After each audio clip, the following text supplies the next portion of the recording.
Question है आपके सामने, a coil has 100 turns each of area 0.05 metre square and total distance 1.5 ओम.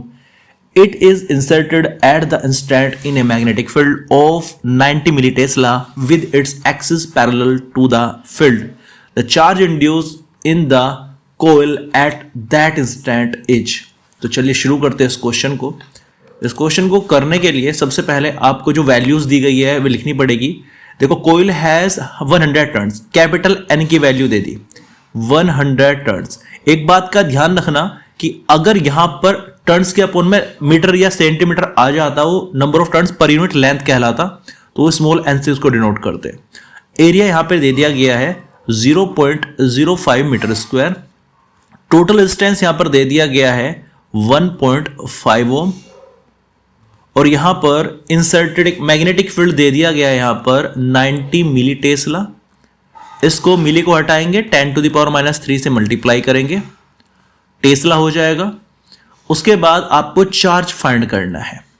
देखो, charge का सीधा फॉर्मूला आपको याद रखना पड़ेगा. ये होता है φ/r. इसको आप लर्न कर लेना. ये सीधे, कुछ बच्चों ने पहली बार पढ़ रहे होंगे, कुछ ने पहले पढ़ा होगा. कहां से आया, क्यों आया, डजेंट मैटर. ठीक है, बस आपको ये फॉर्मूला याद, क्योंकि इसको कोई डेरिवेशन नहीं है आपके सिलेबस में, बस ये फॉर्मूला से रिलेटेड क्वेश्चंस आ जाते हैं. तो चार्ज इक्वल्स टू ये मैग्नेटिक फ्लक्स हो गया अपॉन रेजिस्टेंस हो गया. ये फॉर्मूला आप याद रखना, मैग्नेटिक फ्लक्स. तो चार्ज को तो रखेंगे आप. फ्लक्स का फॉर्मूला होता है BA cos theta. BA cos theta. अच्छा, नंबर ऑफ टर्न्स भी रखे तो n की मल्टीप्लाई भी हो जाती है, और अपॉन में क्या रहने वाला है, r. अब इसमें क्या क्या रखा है, पैरेलल. अब पैरेलल का मतलब क्या है, थीटा कितना है यहाँ पे, 0 हो जाएगा. NBA cos 0 degree upon r. अब यहाँ पे वैल्यू पुट करेंगे. n की वैल्यू कितनी दे रखी है यहाँ पे, 100. b की वैल्यू दी हुई है यहाँ पे 90 मल्टीप्लाई 10⁻³ a की वैल्यू यहाँ पे दी गई है 0.05.